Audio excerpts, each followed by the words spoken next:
Hello and welcome to Virtual Crafts. I am starting another series on digital system design in which we will dive into the domain of hardware design. I'll be starting from the very basics, the fundamental block of a computer system, which is a half adder, and we will go all the way to designing a full-fledged RISC-V processor. And there will definitely be plenty of stuff in between. So if you are a hardware design enthusiast, hop onto this journey with me. So without any further ado, let's dive right into it and start with our very first and the very basic module, which is a half adder.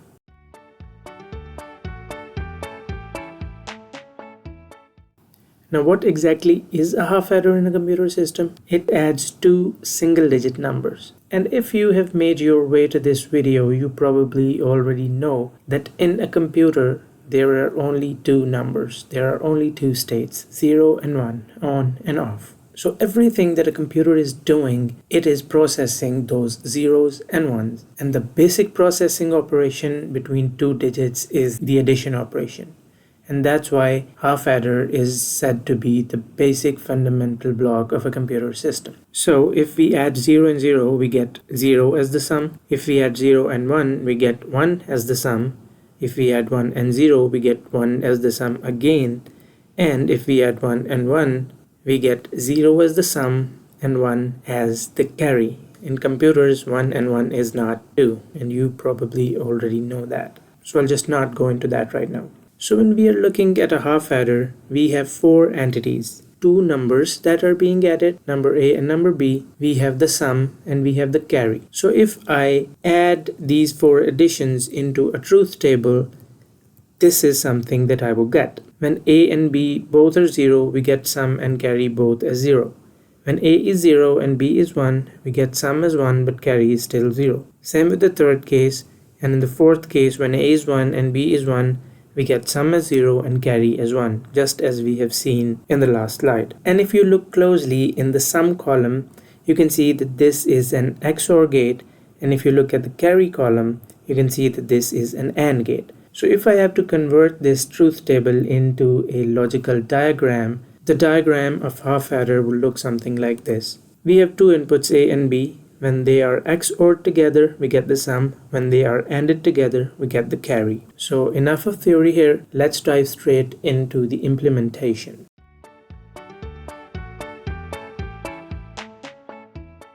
So I am using Questasim as my simulation tool. You can have any other tool, that's perfectly okay. You can have ModelSim, you can have Quartus, you can have Questasim, or any other tool. So I'll go ahead and I'll create a project. I'll name this project as half adder and I'll click OK. Okay, when you've created the project, you have to add files to that project. For a simpler design like this, we have one file for the design for the RTL and we have another file for the test bench. So I'll go ahead and I will create a file called half adder. I will choose the extension to be system Verilog, and I will create another file for the test bench tb_half adder. I'll change the extension again to the system Verilog, and that's it. That's the two files we need. I'll close this. Now you can edit these files in this simulator, but their editors are not good, so I prefer to edit these in a better editor, in my case Visual Studio Code. So the two files I've created are here. They are still placed at the same path in the project. I've just opened them in this editor, and when I save this, the changes will be saved there. So let us start from our design. We will declare a module called half adder.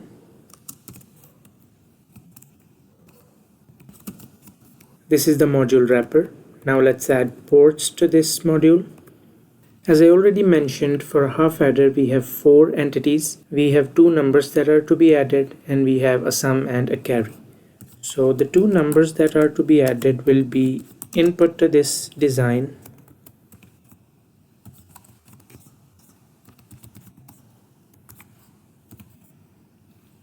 and the sum and carry will be output to this design.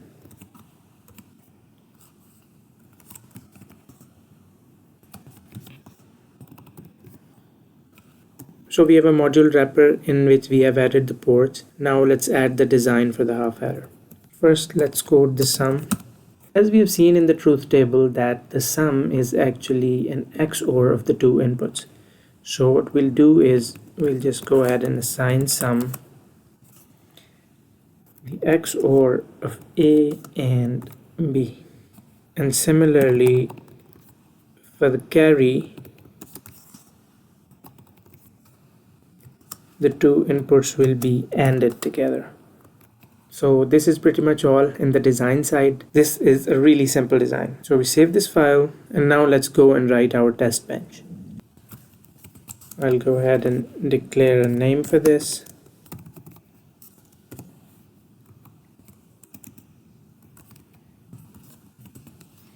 Here is the wrapper. Now a test bench will not have any ports because the test bench will be driving the design, so it will have only the local variables. So I'll go ahead and create them.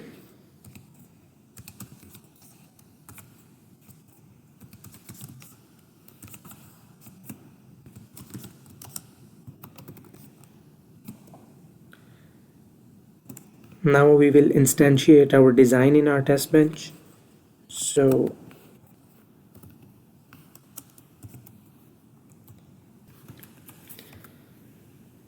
we will connect the port A of the design to wire A of the test bench. Same for all the ports. I've kept the names same for simplicity.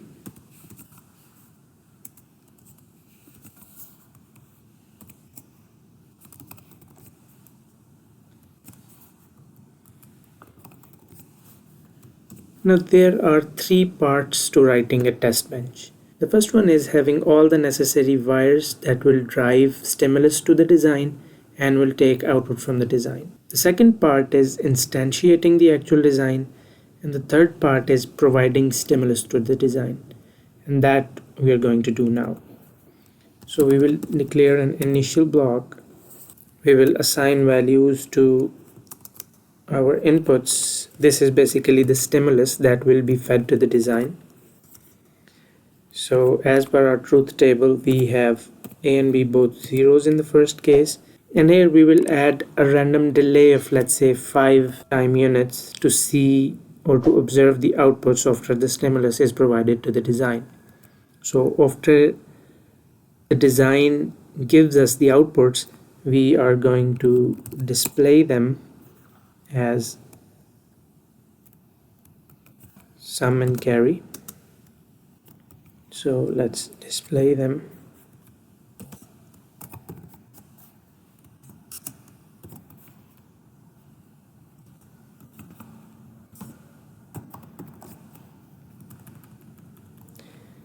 Actually, we should also write the inputs too, so that we can compare for which inputs we have received these outputs. So I'll go ahead and I'll add that in the display too.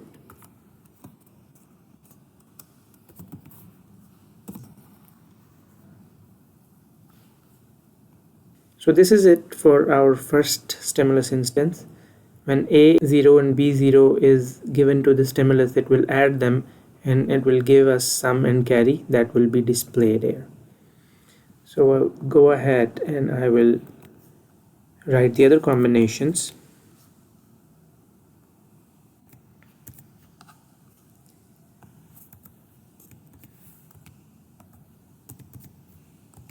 You have a total of 4 truth table combinations: 0 0, 0 1, 1 0, and 1 1.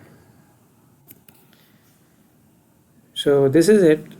This is the third part stimulus. I'll label it for you to have a good understanding, and don't forget that we have these 3 things that must be done in the test bench.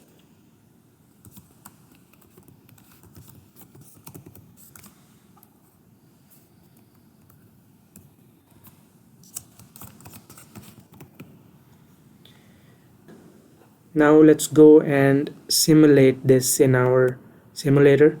I've saved both the files.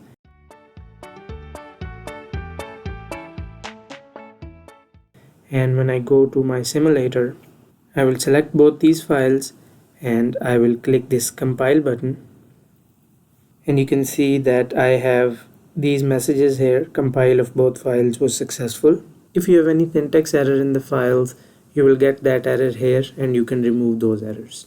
After the files have been compiled, you have to run it using this button, simulate. In this dialog box, locate your project in the work directory. When simulating, you have to simulate the test bench because our design is instantiated in there. After selecting the test bench, just click OK. And this will simulate our design. I'm going to see the simulations. I need to look at the waves, so I'll go ahead and add the waves window. I'll select all my design signals here. I'll right click and click add wave, and signals will be added to wave. Let's undock the waveform so that we can see it in full screen. And now before running the design, I will reduce this timer to 5 nanoseconds. As in my test bench, I have added the delays of 5 nanoseconds. So I'll run it step by step. Let's zoom in. Here, when A is 0 and B is 0, we get sum as 0 and we get carry as 0. After 5 nanoseconds, we changed our stimulus and we made A0 and B1. So let's go to the next 5 nanoseconds, and you can see that here we have A0, B is 1, the sum is 1 and the carry is 0.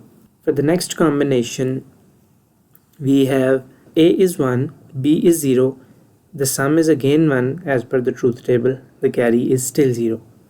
For the next and last combination, you can see that A is 1, B is 1, sum is 0 and carry is 1, just as we saw in our truth table. And if we look at our output console, here you can see that the truth table is printed as well. These are the displays that we added in our test bench. So when A is 0 and B is 0, sum is 0 and carry is 0. For the next combination, we have sum is 1, carry 0.